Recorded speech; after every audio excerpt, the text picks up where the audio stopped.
And like I told him, I was like, I could literally perform CPR on a baby.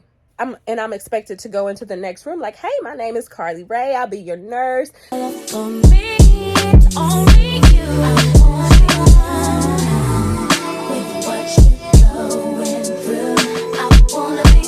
What is up, nurse babes? It is your nurse babe, Carle Rae. As you can already tell, girl, I am back up under the weather. If you guys are new here, hey boo hey. My name is Carle Rae, like I just said, and this is my Confessions of an Ex-Nurse vlog. For those of you who don't know, I was an ER nurse for 10 years and I decided to just take a mental break and just step down from bedside nursing and become a stay-at-home mom. So if you guys would like to follow along on this journey, then continue watching. If y'all did or did not see in my last vlog, baby, I had caught strep. I was out that week, right? Whole week taking antibiotics, I was fine. Christmas came, I was fine. Family came down, I was enjoying it. But I'm gonna try to insert some footage from like Christmas and stuff like that, because I could have uploaded a vlog, but baby, it was only gonna be like 5 seconds. I love her. She's the best nurse there is in East Texas. Y'all ready? Wax don't melt. Yeah.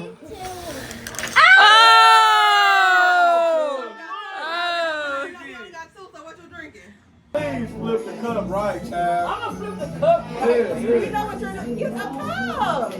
So look, when I take my shot, I'm gonna take my shot. Once my cup laying back over like this, you go. I know. You know what to do. Yeah, did you know? Alright. So look, hey baby. Put your cup down. Go wake her up. Hold on, everybody got a drink. I got a drink. Okay. Alright. Ready, set, go. How about your cup? Oh, Go. Go. Come on. Baby, drink it all the way up, mama. Pull it to the end. No. Stop it. Hit it, pop it. Pull it. Toss it. Okay, get it. Keep on. Yeah, flip it Go down. over. That's enough. No, she was just laying it down. Okay, go on. Hey, keep going, mama. Woo! Okay, try to do it like this.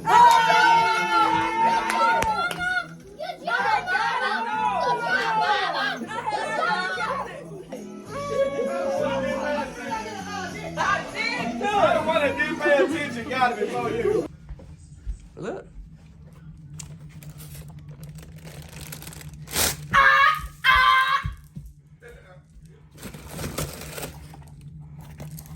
I love this show. Well, off to Chloe, y'all. You finna. You can slide. It looks good. That thing got some weight on it, boy. It really do. Let me see. Mom, why y'all thinking this? Oh yeah, it's heavy. Cheers, one. You better hope the shit fits. But it is my first official Cartier love ring. I knew it was a ring. I never You knew. did. Right after that, like the day after Christmas, Cordell gets sick. Well, he gets sick and, you know, he's down for a few days. And then I'm like, you know, stay away, because I'm not trying to get sick. Child, wouldn't you know, 2 days later, I get sick. I got sick 2 days after him. It's an upper respiratory type of infection.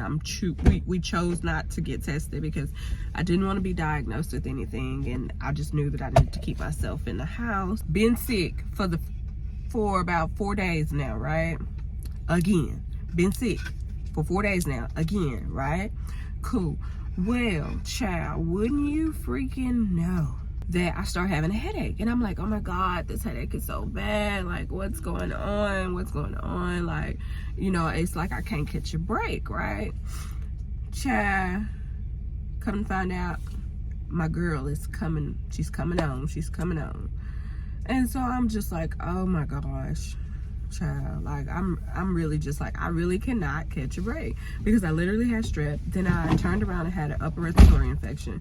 And then now I'm having, you know, my cycle. And like, I don't know about y'all, but my cycle be taking me out, honey. Sorry, y'all, if this camera's moving around. We out here on our land. And then that's another thing. I didn't even get to pop me a deer. Well, I mean, I did, but You shot it. Matter of fact, it was right here. It was right down here. yeah, I shot my deer, and then. Shit. But anyway, so I popped my deer, right? And so I must have did a belly shot because my deer didn't drop. We had to go search for it. It was like really, really scary that night, child. I think I probably already told y'all about it, but if I didn't, just know that it started getting really, really dark and a lot of deer started popping out and just was like making a lot of noises, grunting and stuff like that. And we really couldn't see because it was dark. So it was just way too much. And then while we were walking up on my deer, because like I seen one laying down on the ground and I'm like, why is this deer just laying down on the ground like a dog or something? And so as we kept getting closer and closer and closer, like that deer got up, but it was making a lot of ruckus as it was getting up. So I drive over these bushes, so it just kind of, don't do that. So it just kind of made me think that, so it just really made me think that like, okay, maybe, you know, that was her or whatever. But yeah, long story short, ran off, never found her. Yeah. We got some plans to do today. We are going to let the kids pop fireworks. We're going to Cordell's family's land. And they normally always cook. They normally always cook out. The traditional black foods for New Year's, like black eyed peas and collard greens and things like that. And then the kids are gonna pop fireworks. We're gonna all drink, have fun. We usually shoot our guns. It's like a normal tradition for black people to like shoot guns, pop fireworks, in the country. In the country, for sure. Hey, yeah, you watch that food. Yeah, I want money out of last year again.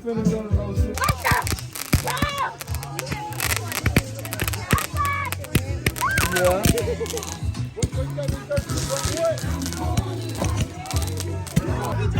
Okay, pretty girl. What do you use on your skin? It is so good. Yeah, so I use the hair, whatever they're called, and then I do the elf. And I just prime my face. Okay, period. And it's Shout genetical? Period. And my TikTok name is Taylor Rutherford. Period. Okay, period. Period, pal. Make sure that you subscribe, turn that bell on, and give me a big thumbs up and comment down below what video should I do next. And shout out to Carle, she here. And shout out to her for inspiring me to be a travel nurse and for the good life. Cause baby, she rocking it right now. As you guys can see, it's another Car Chronicles, y'all. I do a lot for my aunt. She is elderly, and she is currently, she recently went through a little issue with cancer, so I'm helping her out. So we're at one of her doctor's appointments right now. I'm waiting on her to finish up. So I figured that with this vlog, I didn't even get to talk about anything nursing because y'all, I was sick for 3 weeks, and like I told y'all before, like I was really just like down and out. Really, my whole household was. We were sick, and it's so crazy because it started with Avery catching the flu, and then I caught strep, and then Cordell got sick after Christmas, and then I got sick right like 3 days after him, and then the kids started getting sick. So sickness just ran through my house the latter part of December. So I'm so sorry that I didn't get to really just go anywhere, do anything. But like I said, I was sick, and my lady came on top of that. Like, child, it was just a mess. This portion will be my portion where I talk about things that are nursing related or confessions of an ex-nurse, topics. So I don't know if you guys did see, or I don't even know if you guys know, I am a avid football watcher. Like, I watch college football, I watch JV football, I watch any type of football, period. I love it. Like, my family grew up strongly watching the Cowboys, and I am a diehard Cowboys fan. So football is engraved within my family, right? So we were watching the Buffalo Bills game and the Cincinnati Bengals game, and we saw the whole spill that happened with Damar Hamlin, like live. We saw it live. So whenever it happened, the hit didn't look too bad, right? So as the station is going to commercial breaks and everything like that, I'm not thinking much of it because I'm from a medical standpoint, and I'm like, oh, okay, he stood up, he passed out, like, you know, maybe it's like some type of injury or something like that. He'll bounce back, you know. I had that mentality that he'll just bounce back, or he'll get carted out, and, you know, like they say, they'll do the usual thumbs up thing to let everybody know that they're okay. Well, it all changed for me whenever I saw the players on the sidelines crying and praying, like pretty much begging God. And that's when it hit to me that this is a familiar type of situation that I have been in several times before. And so my very first words were, I hope they're not doing CPR. And right after that, the commentator said, I believe they're doing CPR. My husband looked at me, and I'm like, that's the only thing that could have been going on, because they're crying, they're all huddled over, they're holding each other. Like, this is something that I'm used to seeing. You get what I'm saying? In my profession.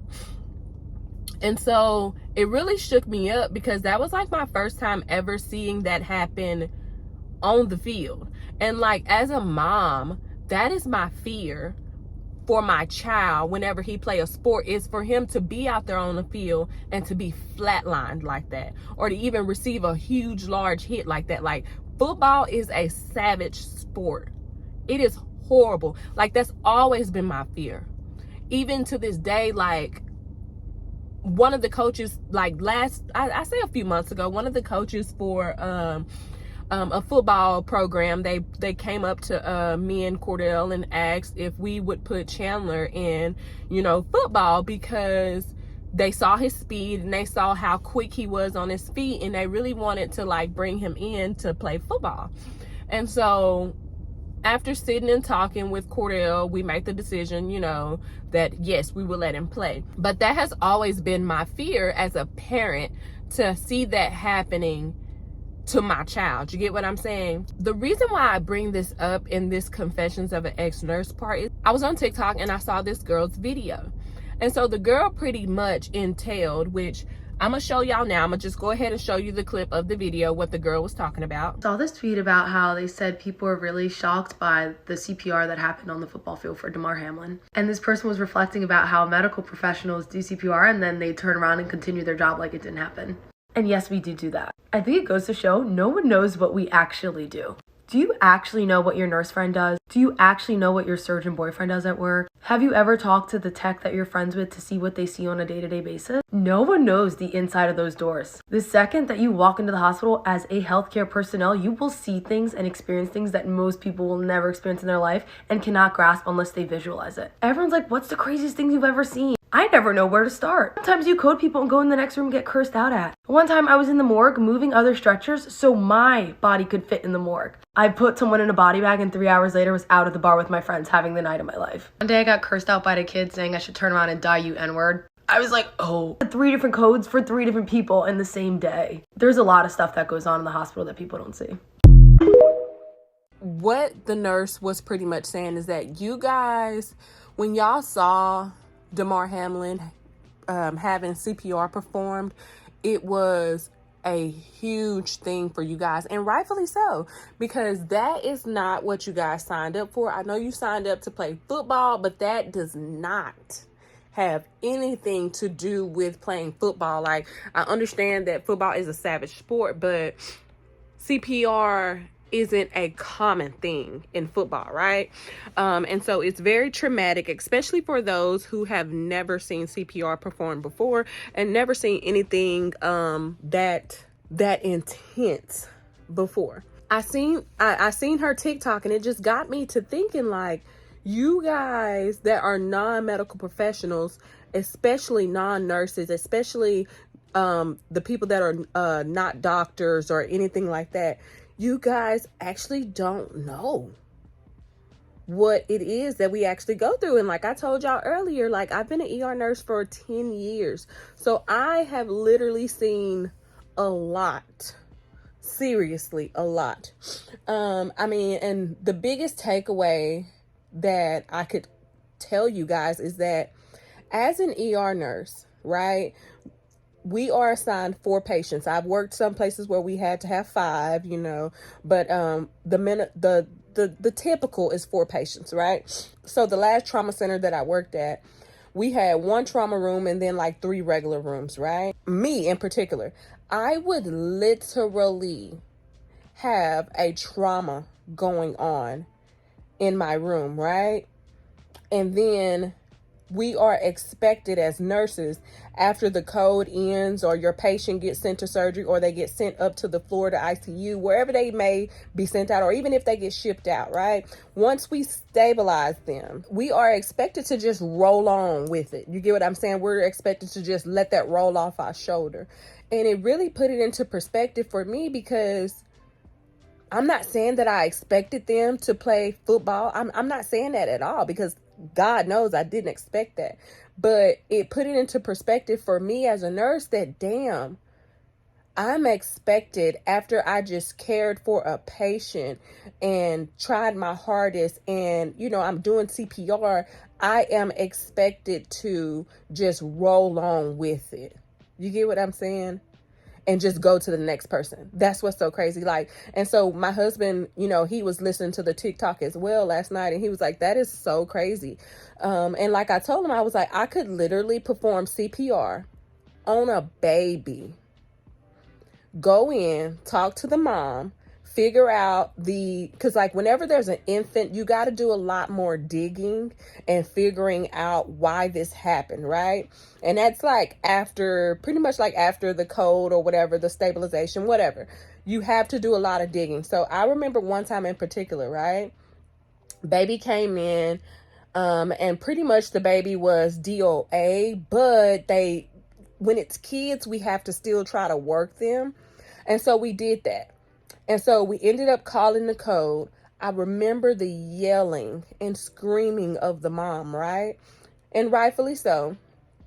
We give her minute with the baby.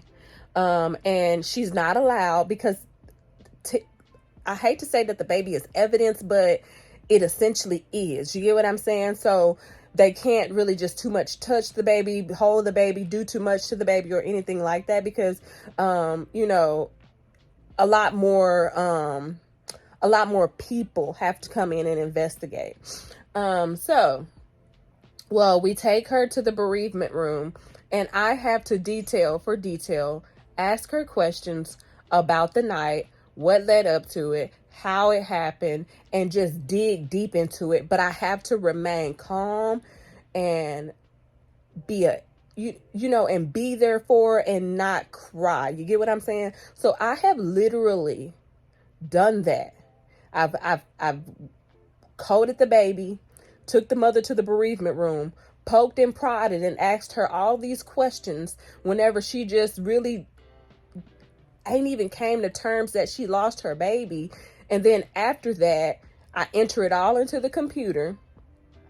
I call the appropriate people, you know, so they can show up and investigate and things like that. I'm expected to go into the next room like, hey, my name is Carle Rae. I'll be your nurse. You know, here's my number up here on the whiteboard. Just let me know if you have any questions, anything that you need me to answer, just call me. You know, here's your call light. And I'm expected to just roll on and go with it, right? I'm not expected to show that type of emotion. I'm not expected to, and I mean, it's okay to show that type of emotion. Like, let me dial that back. It's okay if I show some emotion, but I'm not expected to stay there in that spot. You get what I'm saying? I have to pick myself back up and actually move on quick, fast. And so, I mean, I cannot even tell you guys how many times I've actually had to do like a pediatric code. Like, sorry, y'all, I gotta get that pillow out the way, even though it ain't dirty or nothing like that. It's just, it looks ill.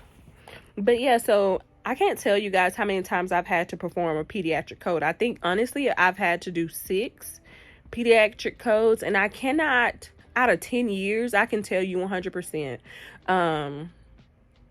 I've maybe got back 1 of my pediatric codes. And then as far as in like adults, ooh, it's way too many to count.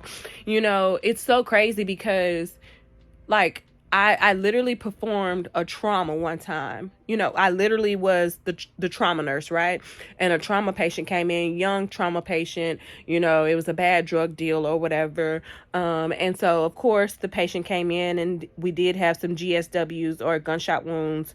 And then I actually got to see the procedure where the doctor kind of cracked open the side of the chest, stuck his hand in there, got the epi and like actually shot the epi in the heart. You get what I'm saying? Like, of course, at that point, he was doing it for educational purposes because I was at a educational teaching type of facility. But it was just so crazy that I'm expected to see all of this, live all of this, literally walk in puddles of that person's blood on the floor. If you've ever seen a trauma room after you've had a massive trauma come in and we're throwing everything at them, we're even throwing the kitchen sink at them. Like, if you've ever seen a trauma room after that aftermath, oh, it's horrible. It's horrible. It looks crazy. It looks like it's a massacre in there. And so it's just wild to me that even after experiencing all of that, we're expected to just roll on and go. Roll on and go. To all my nurses out there and to all of my future nurses, my aspiring nurses, I want you to know that you're not alone. If you do feel sad in those type of situations, you are expected to feel sad. Just take your moment to yourself. Step off the unit if you need to. Make for sure you notify your charge first, child, before they, you know, we don't want no problems. We don't want no problems.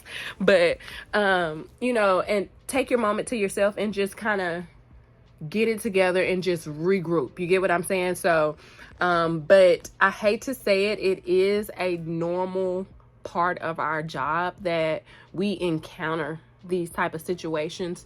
There will be situations where you will vividly remember, like one of my pediatric codes, I still remember the mom and her scream and her running from the lobby to the trauma room because she stepped outside away from her child to go get family. And then in that short time span, the baby ended up coding.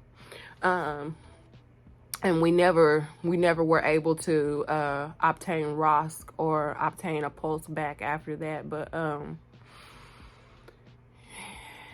yeah, it gets better. You learn to compartmentalize a lot of the grief that you see. And honestly speaking, though, the hard part that gets me and that boils my blood at times is that those patients that do not understand that if your nurse is in another room and you physically know, like, oh, you know, there's something that must be going on. I hear a lot of, you know, speaking on the intercom going on, like there's got to be something going on out there. It's the patients that don't give us no grace because, girl, I've been there, done that as well, honey. I really, truly have. Like, I literally had to tell a patient, I'm sorry, one of my other patients were coding, and I had to go to that room and try to stabilize my patient. And she honestly got pissed. She got pissed not at me, but more so at the fact that she came at a busy time and we weren't attending to her needs. It can be a lot. It honestly can be a lot. I'm not joking. It really can be a lot, especially working in an emergency room. Once you learn how to compartmentalize everything and just roll with it, it'll get better. Once you get better at time management and stuff like that, it'll get better. You know, overall it will get better. But it just really put it into perspective to me last night or the night before to see that the whole entire world was just shook about, you know, seeing that happen and take place. And then it got me to thinking about how, you know, us as medical professionals, we see that all day in, day out, and we can actually leave work and go drinking and go have fun with our friends. Touchdown sound. Day in my mind, seem to take a step out. Get some air now, let your edge out. To some iceberg, you'll be heavy in my mind. Can you get the heck out? I need rest now, got me bummed out. You, baby, baby, baby. I've been on my empty mind, shit. I should've kept from losing best of me. I worry that I wasted the best of me. Oh, you baby, you don't care.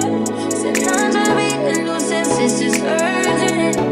Tryna make sense of those chains, got me a war in my mind. Let it go, rain can't keep us holding me. Choose a ride, but it will break up in front of me. Oh, I read my almost feelings now. Y'all, at the end of 2022, baby, I was sick as a dog. Sick as a dog. At the new year, I was busy doing spring cleaning and just, well, not really spring cleaning, but just deep cleaning my house, getting everything situated. And then all of a sudden, we decided we were gonna move into a bigger and better house because our kids are in sports now. They didn't have any place to play at the old place. And it was just really becoming honestly depressing. Like, I'm sorry to say, I'm that person that thrives off space. Like, every house that me and Cordell has had, we've had space for our kids and space for ourselves. Every single place we have lived in, we have had space. And so when we moved into that smaller home, you know, granted that was the only thing open after we sold our house, but it was very, very, very depressing. And like I told y'all, I called it my humble house, and it was truly a humble house. Like, the house was built in the 1950s. And the area that we were, it was originally a 2-bedroom, 2-bath, but they enclosed the garage and made it a 3-bedroom and added another bath. It was just getting to the point where I was just like, I'm over this place. And so literally one day I woke up and was just like, okay, I'm on board with everybody, let's move. And so we ended up moving, and this is the house that we got now. I won't be doing like a house tour or anything like that because, I mean, it's not particularly my house, it's just a property that we're renting. But in all actuality, I love it. I absolutely love it. The kitchen is spacious, it's open. I really love everything about this house. It's really secluded, it's on a dead-end road. I really love this house. It has a lot of space for the kids. It has, like, you know, a paved blacktop driveway, where it has like a driveway where the kids can go outside and go play basketball, which we bought them a basketball goal as well. And then, you know, it has like a little front like porch.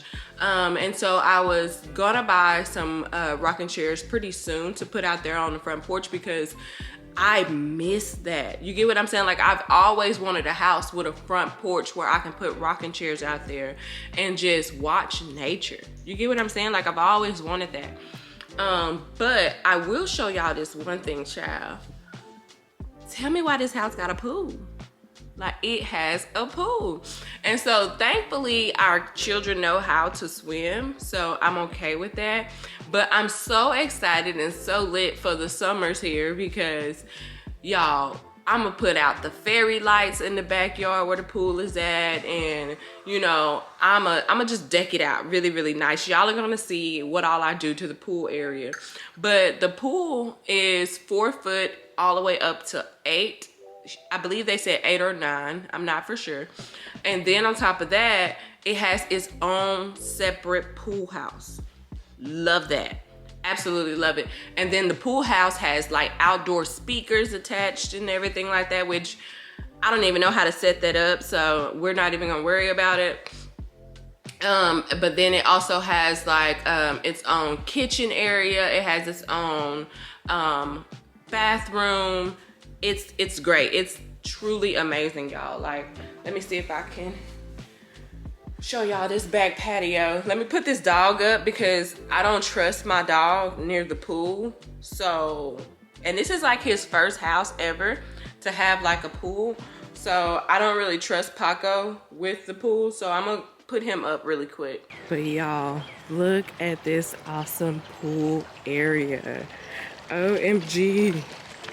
I cannot wait to get this little area set up. Like we've already had like family over. That's like a fire pit over there. We've called for the pool people to come because the little system that's like floating at the bottom of the pool, getting up all these leaves, it's completely full. So we've already called for the pool people to come in maintenance. I brought my old patio furniture, but y'all, that is the outhouse, y'all. I absolutely, well, not the outhouse, the pool house, but this is the pool house, y'all, and I absolutely love it, y'all. Like, oh my gosh, just think about how much fun we are about to have at this house. Like, oh my God. That's the big news that I had to tell you guys, is that we moved, and I couldn't be happier, bro. I really could not. It's crazy to say, but like, I was just so depressed being in that small house, like, because like I told y'all, like, I have never lived in a house that small, and like it felt like no matter how much I cleaned up the house, I always felt like my house was dirty because it wasn't a lot of space. And then we had to put things, you know, places where we normally wouldn't put places. And then we're a big family. So like my groceries, like the stuff. This dog's so damn scary. But y'all, I wish y'all could have seen the way he just jumped because of the dishwasher. I'm gonna tell y'all some real tea, baby. The neighborhood that house was in, tell me why there was 3 police chases. And so needless to say, baby, we were in the hood.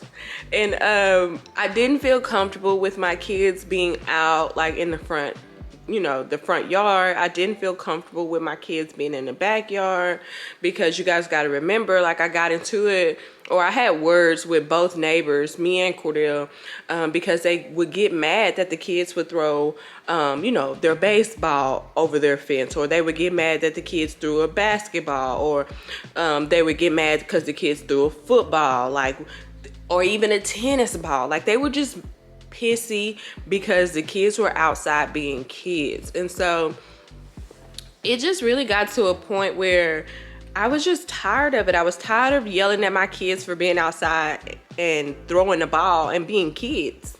Like, you get what I'm saying? And it was so dreadful for them to, it was dreadful for me to be outside. Well, it was dreadful for me, for my kids to go outside and play in the backyard, and then they come and tell me they threw something over the fence. And then one time they tried not telling me that they threw something over the fence, and their older brother like kind of reached over the fence and tried to get the ball that was stuck in the neighbor's tree. And so the neighbor came out and yelled at him, so I'm yelling at the neighbor. And so I'm just kind of like, oh my gosh, please get me up out this place, please.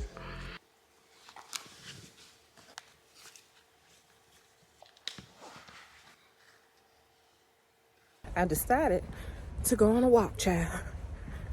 So I stepped on a scale earlier today, and the scale said that I am 192 pounds.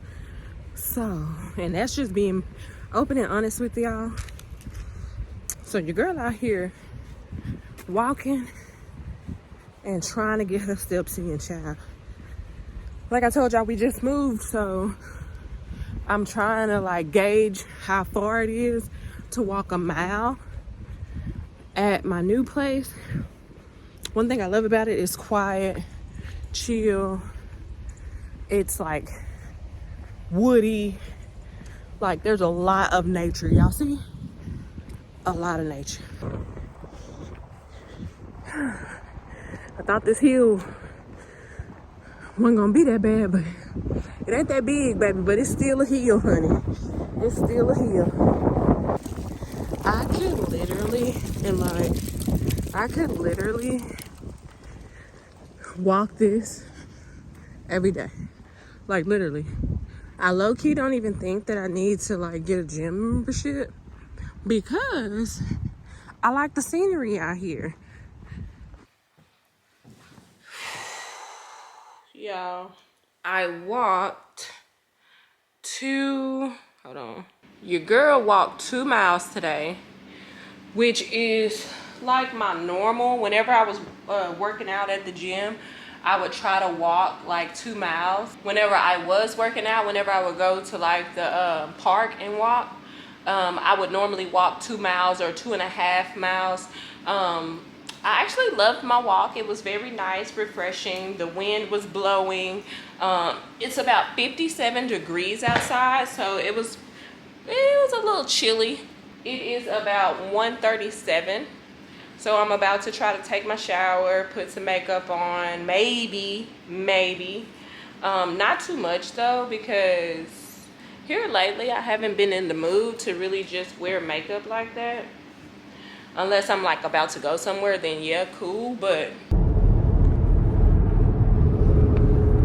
Baby, I gotta get some ASAP for y'all to hold y'all up. I ordered like a dash mat or whatever to hold like your camera and stuff like that.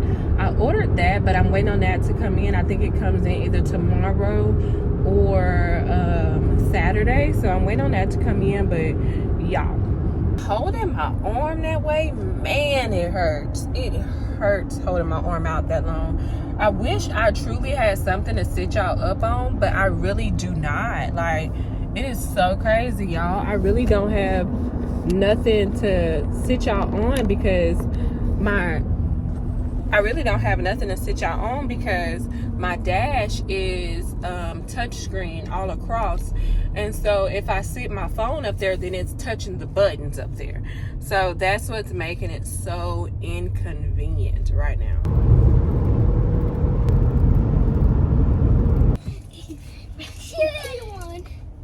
No, you can't. Mama, I always vlog all the time. Mom, can you show them our new house though? How you know I didn't already? Huh? Because I watched your videos in my mama's house. No, you don't. I was scared. Did you say Carle Lawson? Yes. Okay. It's Carle Rae. Really? Y'all funny. I'm not funny.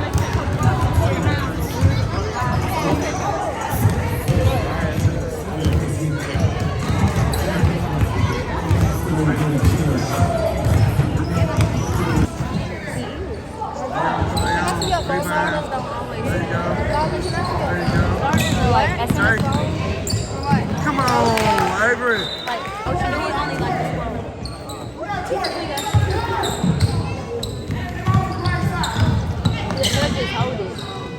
There you go.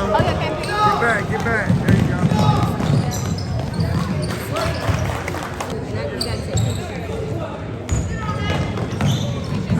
There you go.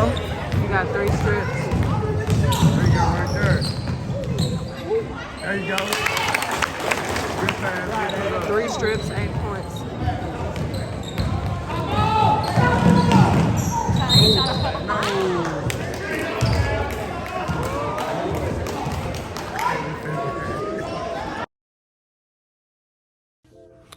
And Hobby Lobby, y'all. See, looking for some stuff for this front porch, or just some stuff in general, child. Oh, Jesus, $129. Even if it is 30. Ooh, Jesus, that's kind of spicy.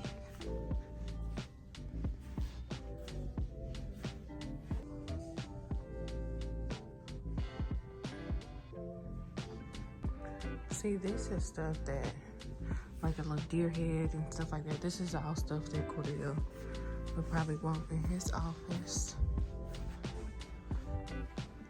This is cute. That's cute. Kind of want to get this to put outside the front door. Y'all, I'm so stuck in between wanting to decorate the upstairs, like little game room area, or to not, because I don't want to do too much, and that ain't our permanent house.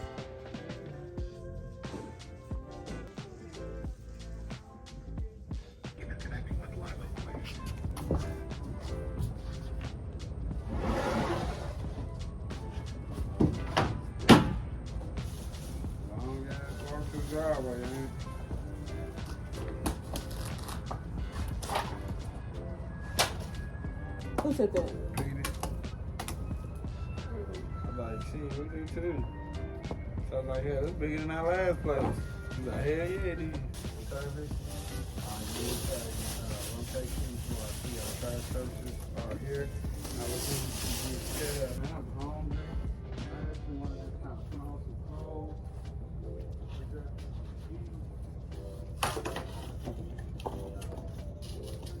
I found my gun though. Where you found it? It's in that drawer beside.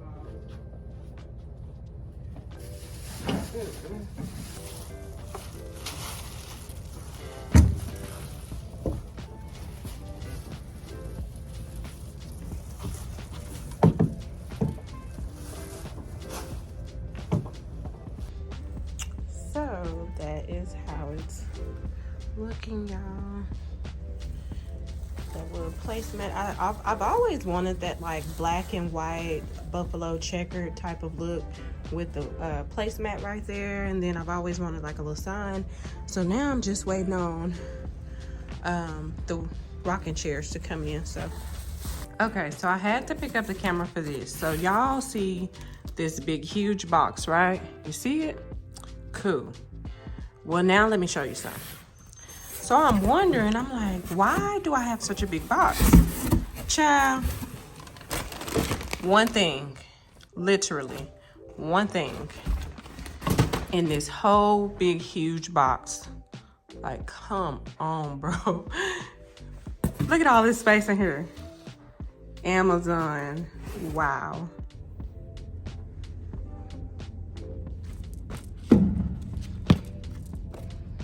Come on. Hey, you're not even lined up right. Come back some, because you can't be on the line.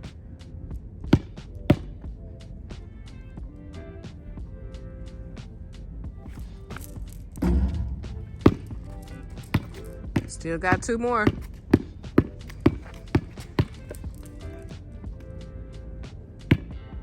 Remember, pop that wrist. Good job. One more. Pop your wrist. Get your feet set right, too. All right. Feet set. Pop your wrist. Nope. Chandler, because your hands.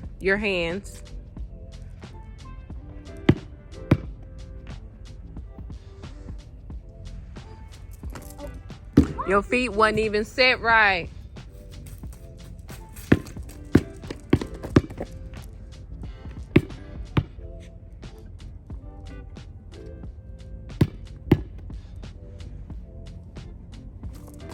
That's in there.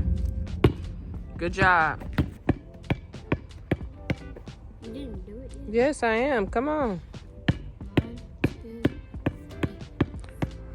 5, 6, 7, 8, 9, 10. Get your hand off your lap. 13, 14, 15, 16, 17, 18, 19, 20. So we decided to come mud.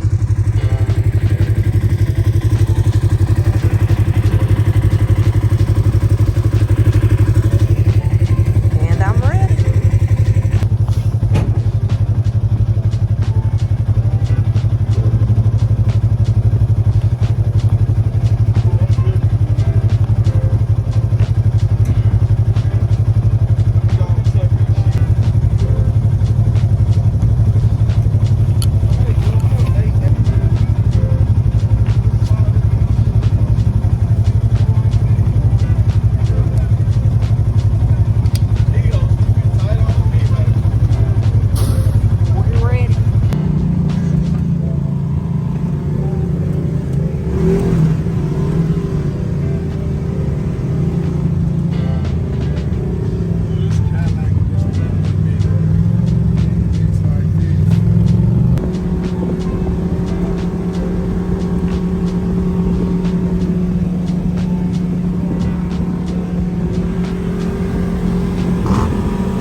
Come on.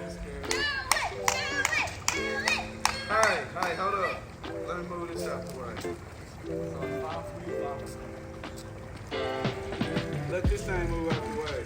It's grabbing the little particles. Hold up. Yeah, they got that thing climbing the wall around this thing. I know, they do got it climbing the wall. Come on, down to the shoulder.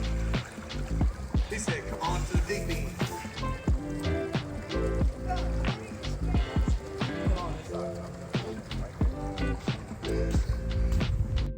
5, 4, 3, 2, 1, go.